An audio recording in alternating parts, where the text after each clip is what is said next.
A primeira turma do Supremo Tribunal Federal Brasileiro afasta o senador Aécio Neves do cargo de senador da República.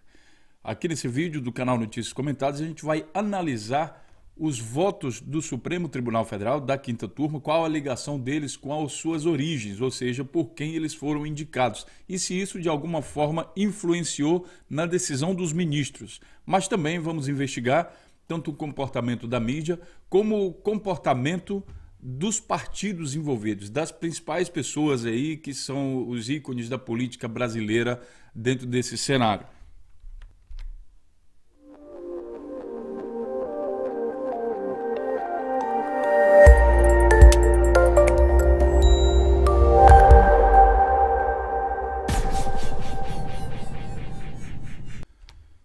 A notícia publicada no Jornal Nacional, no dia 26 de setembro, diz que a primeira turma do Supremo afasta o senador Aécio Neves. Inicialmente, a gente pensa, então o Supremo foi lá e cumpriu e fez a justiça e isso tudo que tem feito. Mas será que foi feito justiça mesmo? Ou isso tem a ver com a composição da primeira turma do Supremo Tribunal Federal do Brasil? E se tem a ver com a composição, será que se faz justiça de fato no Brasil? Segundo Janot, no cargo, Aécio Neves interferia nas investigações da Lava Jato. Aécio Neves foi denunciado por corrupção passiva e obstrução da justiça. Somente nesse caso aqui, tá, pessoal? O Aécio Neves está em tudo que é lista de corrupção do Brasil. Todas as delações envolvem o nome de Aécio Neves. Todas as listas encontradas, pagamento de propina, Odebrecht, de quem quer que seja, está o nome de Aécio Neves. E se você na sua casa fizer uma lista de supermercado, pode olhar direitinho lá que o nome do Aécio Neves também vai aparecer. Ele simplesmente é o terror das listas. A notícia diz aqui o seguinte: a primeira turma do Supremo Tribunal Federal afastou do cargo. No pedido, Janot argumentou que Aécio Neves usa o poder de parlamentar para interferir nas investigações da Lava Jato. Inclusive, a gente sabe, por exemplo, naquele momento, que eu vou mostrar aqui para vocês, e olha que isso aqui não é uma convicção, pessoal, é uma gravação que foi feita, que pegou aí o Aécio Neves praticamente dando ordens, tratando o ministro do Supremo Tribunal Federal, Gilmar Mendes, como se fosse seu empregado, seu funcionário, seu office boy, digamos assim. Não é porque, veja bem, você ligar como senador para um ministro e dizer: ei, rapaz, liga para fulano, liga para Tetrano, assina um documento, bota uma carta no correio, isso daí é papel de office boy, entendeu? E o Gilmar Mendes, aliás, o Aécio Neves, nessa ligação aqui, deu um tratamento de office boy ao ministro da Tribunal Federal. E aí a notícia aqui é correta, a argumentação aqui de Rodrigo Janot, dizendo que o Aécio Neves sim interfere nas investigações da Lava Jato. Lembrando que ele não pediu para fazer uma ligação qualquer, ele pediu para ligar não sei para quem, para convencer não sei o quê, de não sei o quê, a votar não sei para quem. Nitidamente tentando interferir em determinados processos. A suspensão do mandato eletivo, verdadeira cassação temporária branca, sequer está prevista como cautelar substitutiva da prisão no caso descabida para lá. Então o afastamento operado inverteu a sequência do futuro crime, disse Marco Aurélio, que é o ministro que a gente já vai entender a origem de Marco Aurélio. Aliás, eu vou dar uma dica para vocês. Marco Aurélio foi indicado por Fernando Collor de Mello. E, na verdade, o Marco Aurélio, que defendeu que ele fosse inocentado, tanto evitando que ele fosse preso como não fosse afastado, Marco Aurélio, minha gente, é primo do Fernando Collor de Mello e foi indicado pelo Fernando Collor de Mello, que também é um dos alvos da Lava Jato. Como o querido Morfeus está mostrando aqui para vocês nessa notícia, publicada no dia 22 de agosto de 2017. O Supremo Tribunal Federal torna Fernando Collor de Mello, primo de Marco Aurélio de Mello, réu na Lava Jato por corrupção, lavagem de dinheiro e organização criminosa. O senador é acusado de receber mais de 30 milhões em negócios da BR Distribuidora, subsidiária da Petrobras, que eles tanto falam que foi o Lula que quebrou. A defesa diz que não há provas nem de contrapartida. Então, Fernando Collor, primo de Marco Aurélio, que defendeu o senador Aécio Neves, é réu na Lava Jato, entendeu? Então, comece a ligar os pontos aí. A notícia aqui do Jornal Nacional, ela não fala isso, claro, porque também o Jornal Nacional, assim como a mídia golpista, estão envolvidas no processo do golpe. Então, eu preciso de alguém para ter uma visão mais sistêmica e analisar isso aqui direito. Ao reestudar o processo, presidente, eu tornei a convencer da autoria da materialidade dos casos. Bom, esse aqui é o depoimento do Barroso, né? E, aliás, é do Barroso, deixa eu ver de quem era. Era do Barroso, era o Barroso. Ele que falou isso aqui. Depois você pode ver aqui o vídeo, esse vídeo aqui, onde está uma fala dos ministros. E aí, bom, teve o Alexandre de Moraes que acompanhou o voto de Marco Aurélio. Minha gente, quem é Alexandre de Moraes? Como tem muita informação sobre Alexandre de Moraes, eu vou resumir aqui, vocês olhem depois no canal Notícias Comentadas para saber um pouco do histórico dele. Primeiro, ele foi indicado pelo Temer. E o Alexandre de Moraes era partidário, ele pertencia ao PSDB. Ele estava ligado, filiado ao PSDB, tanto que foi ministro da Justiça do Geraldo Alckmin. E, bom, a ligação, ele é uma cria do PSDB. É uma cria do PSDB de São Paulo, que tudo indica que tem uma certa ligação aí, um desenvolvimento com o PCC, o primeiro comando da capital, que é um primeiro comando, no caso aí, de organização de tráfico de drogas e crimes e uma série de coisas. O Alexandre de Moraes já defendeu, já foi advogado do PCC, através de uma das suas cooperativas, tá? E acumulou um patrimônio milionário no serviço público. Veja, você pensou que montar uma empresa, vender um produto, aí você vai ficar milionário. Não, tem outro caminho também. Ser político. Nem todo país no mundo permite ou possibilita que alguém, ao entrar num serviço público, se torne milionário. No Brasil é uma coisa que virou natural, que infelizmente a gente vai ter que combater isso, porque não pode. O serviço público é meio que quase que uma situação em que você abdica de certas coisas para servir a sociedade. Então o interesse aqui do serviço público, de um servidor público, é servir a sociedade e não enricar às custas dos impostos pagos pela sociedade. E o Alexandre de Moraes conseguiu acumular patrimônio milionário no serviço público. Então, esse é Alexandre de Moraes, que foi indicado aqui pelo Michel Temer para ser ministro do Supremo Tribunal Federal. Bom, sendo Alexandre de Moraes do PSDB, tendo essa ligação direta aí com essa turma de São Paulo, que está envolvida em máfia de merenda e tudo mais, indicado por Temer, e o Temer também comprometido com Aécio Neves, a gente já vai ver isso aqui, Aécio Neves e Temer juntos, unidos, um depende do outro.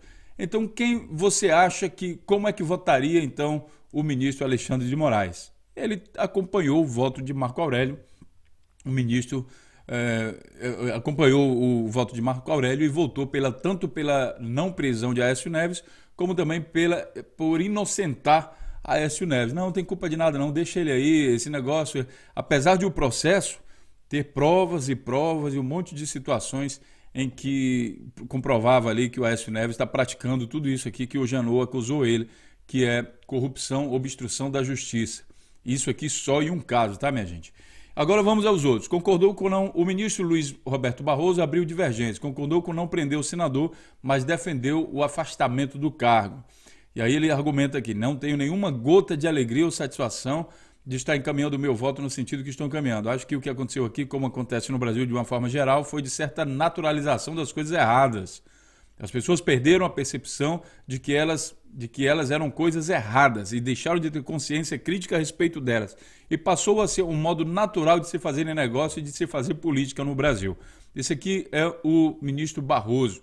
Quem é o ministro Barroso? Atenção, é esse cidadão aqui, Luiz Roberto Barroso, indicado em 2013 por Dilma Rousseff. Então você vê que é uma outra corrente. É uma outra corrente dentro do Supremo Tribunal Federal. Lembrando que Dilma Rousseff foi afastada do cargo de presidente da República sem absolutamente nenhuma prova de qualquer ato ilícito dela. O que foi colocado foi que ela teria feito uma tal de pedalada fiscal, mas até isso ela foi inocentada pelos técnicos, tanto do Senado como da Câmara dos Deputados. Como o julgamento é político e pouca coisa de justiça, só a formatação dele é de justiça, mas os julgadores são políticos. Então, a gente teve uma justiça seletiva, digamos assim, uma justiça partidária, tá? Agora, o que eu estou mostrando aqui para vocês é que o próprio Supremo Tribunal Federal, que tem pessoas habilitadas, aí todos são advogados de carreira e não sei o quê, e foram indicados, então na instância máxima da justiça brasileira.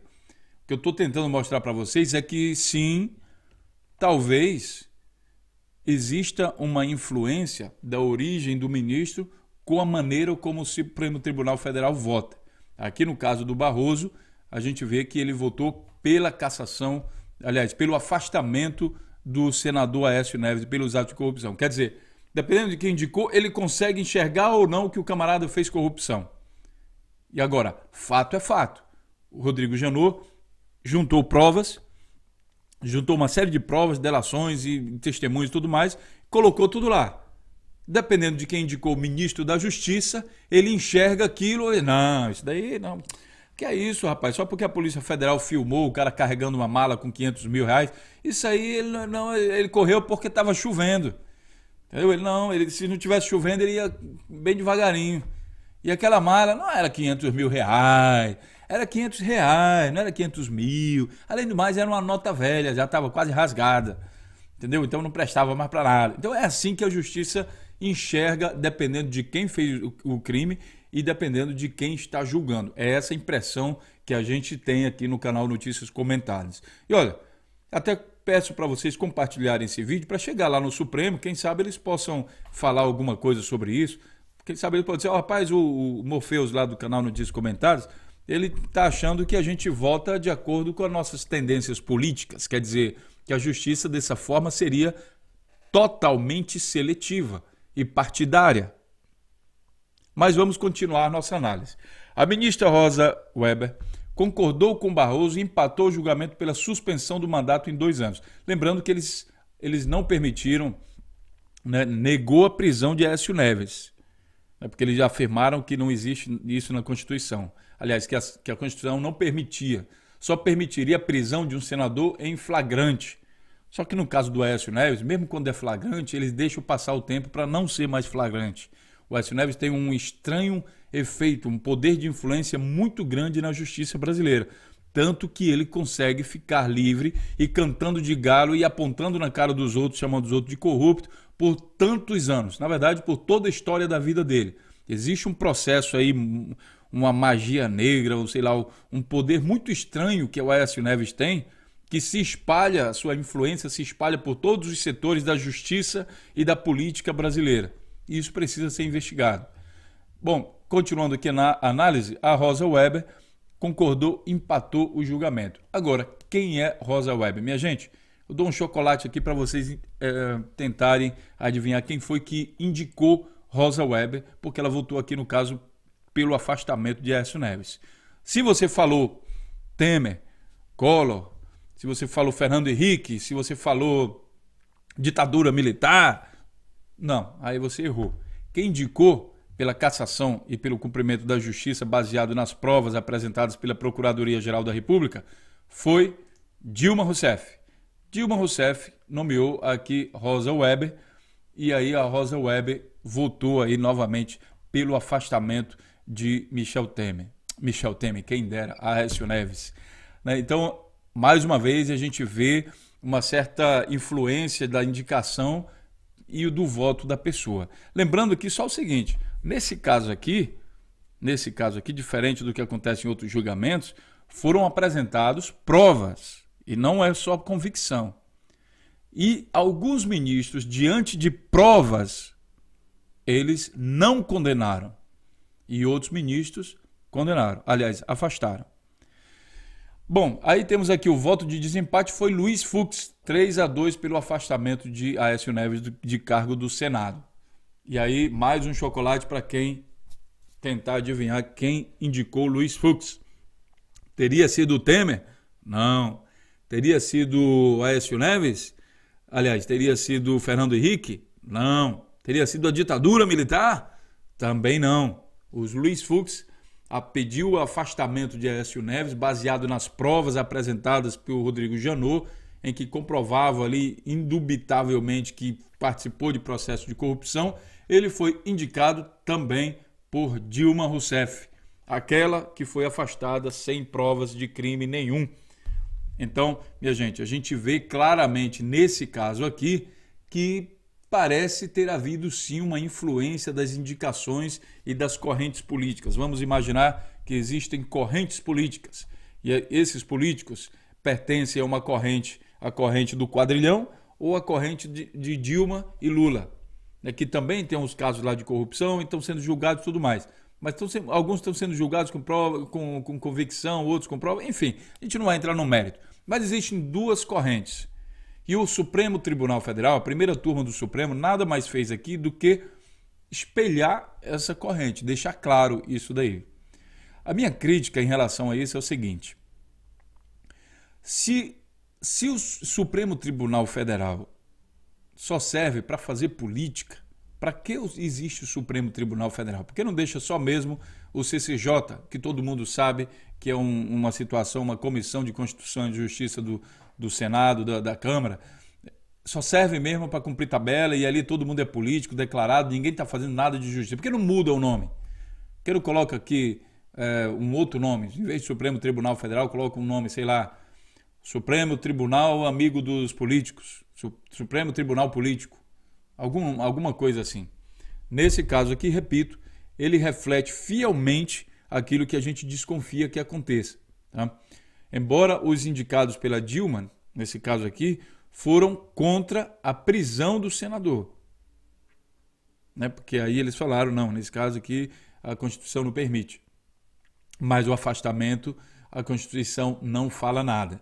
E aí, minha gente, vamos entender aqui. O afastamento do parlamentar, porém, 5 votos negaram o pedido de prender Aécio Neves. Então, o Rodrigo Janot tinha pedido prisão de Aécio Neves. E aí, olha, aqui a outra notícia. E, bom, vamos dar sequência agora ao patrão de Gilmar Mendes, que foi aquele vídeo lá que nós vimos. Vocês têm que entender o seguinte, uma outra coisa importante nessa análise, é que Aécio Neves e Temer não são Aécio Neves e Temer, é o PSDB e o PMDB. O PMDB está implementando com muita habilidade o plano de governo desgraçado que perdeu as eleições do PSDB, que é entrega do patrimônio público, destruição do Estado e acabar com os investimentos do Estado em prol da população brasileira. Então, eles perderam a eleição, se juntaram com o PMDB para dar o golpe e implementar o sistema de governo deles. Até aí, a gente nem fica admirado, seria forças políticas. Acontece que o quadrilhão de Temer, que é como é conhecido a cúpula do PMDB, o quadrilhão do PMDB, toda a cúpula do PMDB que está no governo do Brasil, isso inclui o presidente e seus ministros mais próximos, estão sendo acusados agora pelo também Rodrigo Janot, que também juntou provas, por ser a maior e mais perigosa quadrilha de bandidos safados do Brasil. Aécio Neves, por outro lado, trabalha com outro quadrilhão, que ele também está sendo acusado aí. O quadrilhão do Aécio Neves envolve gente do PSDB, máfia de merenda em São Paulo, máfia de não sei o que, não sei aonde, assassinato aqui, assassinato ali, entendeu? O Aécio Neves é chamado de santo porque de toda a obra lá em Minas Gerais ele queria 1/3, então ele também tem um quadrilhão dele. E um depende do outro, porque são os dois maiores partidos do Brasil. Não, você não entendeu errado não, amigo. O PMDB e o PSDB, os dois partidos mais corruptos do Brasil, são também os dois maiores partidos do Brasil. Significa dizer que o povo brasileiro escolheu esses partidos, esses quadrilhões, para serem os maiores. É o povo que dá força a esses partidos. É o povo que vota neles. Por isso que o trabalho do canal Notícias Comentadas é visando acordar o povo. A intenção é fazer um bem pelo Brasil. Analisa um pouco mais, pensa um pouco mais. Não precisa concordar com tudo que a gente fala, mas pensa um pouco mais. São os dois partidos mais corruptos do Brasil. Em 2018 tem eleições. Saiba escolher seu candidato e pense no que eu estou lhe falando. Como o afastamento, por exemplo, agora o pedido de afastamento de Temer, pedido de impeachment de Temer, vai para a Câmara dos Deputados. E lá é uma votação, minha gente, política. Não tem nada de justiça aquilo ali. Nada. Aí vão ver quem é o partido da base. Ah, o partido da base é PSDB, é o DEM, não sei o quê. Você vai acompanhar o voto dessa galera, eles vão votar, na sua grande maioria, pela absolvição de Temer, mesmo com todas as provas de corrupção. Por quê? Porque, de certa maneira, ou colaboram ou fazem parte do quadrilhão do Temer, do quadrilhão do PMDB. A gente não tem justiça na Câmara dos Deputados. Por isso que é muito importante também no ano que vem você trocar essa Câmara dos Deputados. Olha o nome de quem compactua com esse quadrilhão. Tem lista disso na internet. Não vote nessas pessoas, você está votando contra o Brasil. Mesmo que ele lhe dê saco de cimento, saco de farinha. Aliás, é por isso que eles têm tanto interesse de deixar o Brasil na miséria, de quebrar o Estado, fazer com que o povo fique mais barato. Entendeu? Antigamente, antes do Lula ganhar as eleições, se comprava um voto com 1 quilo de arroz. Sabe por quê? Com 1 litro de leite. Porque era escasso, a pobreza era extrema, a miséria era extrema, atingia milhões de brasileiros. E o cara, por 1 litro de leite, ele dava um voto. Então é interessante para o quadrilhão voltar a esses tempos. E é por isso que eles praticam esse tipo de coisa. Deixando a população pobre, fica mais fácil se manter no governo, porque a população fica refém da fome. Então, acabar com a fome, de certa maneira, combate o sistema da Matrix.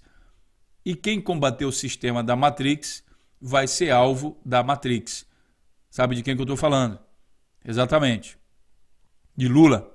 Lula foi o presidente que combateu a Matrix, combatendo a fome. Ele combateu a Matrix, parou de alimentar. E aí a Matrix agora está se virando contra ele. Pensem nisso também na eleição do ano que vem. Pois bem, Aécio Neves e Michel Temer, um depende do outro para se manter nos seus cargos, nas suas posições e nos seus quadrilhões. Se o PSDB resolver votar contra Temer na Câmara dos Deputados, o Temer vai ser afastado, porque não consegue maioria na Câmara. E o Aécio Neves é a mesma coisa. Se o Aécio Neves não tiver o apoio do PMDB, ele é afastado, ele é preso, ele é tudo. Entendeu? Então, os dois estão abraçados e unidos, de mão dada, caminhando juntos no corredor da corrupção, dos crimes e da bandidagem que acontece no Brasil. O interessante é o seguinte: quem acompanha esses quadrilhões? E aí eu vou colocar aqui novamente o discurso de Magno Malta, falando que Aécio Neves recebeu um livramento de Deus. Magno Malta pertence a essa corja, dessa quadrilha que dá sustentação aos quadrilhões que assaltam o cofre, o bolso de todo brasileiro diariamente, todos os dias. Magno Malta é um desses senadores que apoia, da base, é base de sustentação desse quadrilhão. E, ironicamente, é um dos que mais falam contra a corrupção. Mas é aquele discurso hipócrita. Eu acho que nem ele mesmo acredita. Eu acho que ele deve chegar em casa à noite, deve olhar no espelho, deve dar gargalhadas. Como é que ele bateu o recorde novamente do cinismo e da hipocrisia ao afirmar coisas no plenário do Senado que talvez nem ele mesmo acredite. Porque como é que pode falar tanto em combate à corrupção e ser base de um governo que é uma quadrilha, que é acusado de ser uma quadrilha? Ele pode falar o que for, mas na hora final ele vota a favor da quadrilha. Ele exalta Aécio Neves como se fosse um mandatário direto de Deus, um segundo Jesus Cristo. E esse vídeo vocês vão poder ver aqui, foi publicado aqui em 2014 aqui, pelo canal da direita. Vou deixar o link aqui para vocês. Agora, pessoal, e a reação dos partidos, hein? Como é que eles reagem? E por que eles reagem? Lembrando o contexto, né? Temer e Aécio Neves estão abraçados. PMDB e PSDB estão abraçados, unidos, juntos contra um pedacinho da justiça brasileira que tenta lutar contra eles e combater, sim, a corrupção. E aí, como é que você acha que será a reação dos deputados e de todo mundo aí? Bora, você tem o presidente do Senado, Eunício Oliveira, diz que não fala sobre hipótese e silencia sobre afastamento de Aécio Neves. Vou colocar só esse exemplo aqui e o outro exemplo aqui de Renan Calheiros. O Eunício Oliveira se calou. Não vou falar sobre isso não. Por quê? Se fosse alguém do PT ou alguma coisa assim, aí ele seria o primeiro, porque o PT é safado, não sei o quê, para lá. Mas só que aqui o Eunício é senador pelo PMDB, minha gente. Então o PMDB faz parte do quadrilhão. Na verdade, o PMDB é o quadrilhão de bandidos que está assaltando o seu bolso no momento que você está escutando aqui esse áudio. Tá? Então, assim, ele vai falar o quê? Você acha que alguém do PMDB, a não ser algumas exceções aí, como o Requião e a Cátia Abreu, vão falar alguma coisa contra o sistema? Não vão, eles vão ficar calados. Sabe por que ele fica calado? Porque ele sabe da culpa do cara, mas ele não pode falar nada em público. É por isso que ele fica calado. Você acha mesmo que se ele não tivesse o rabo preso, ele ia ficar calado? Não ia. Em política não precisa, não faz isso. E o outro é o Renan Calheiros, que criticou a decisão do Supremo de afastar o Aécio. O Renan Calheiros também tem o rabo preso. Em vários processos de corrupção ele é acusado. E, na verdade, ele não está criticando a decisão de afastar o mandato de Aécio Neves. Ele sabe que isso aqui também pode pegar para ele. Ele também é do PMDB e também faz parte de vários processos aí de corrupção em que ele é acusado. Tá certo? Então, por isso, ele já está criticando a decisão do STF, porque ele está vendo, se afastou Aécio Neves, pode me afastar também. É por isso, além dele ser do PMDB, que apoiou também o golpe, até um certo momento ele apoiou o golpe, na verdade o Renan ele é político, né? Ele está sempre do lado de quem vai ganhar. Ele está do lado da Dilma, do lado do Lula, do lado do Collor, do lado do Temer, todo mundo que está no governo.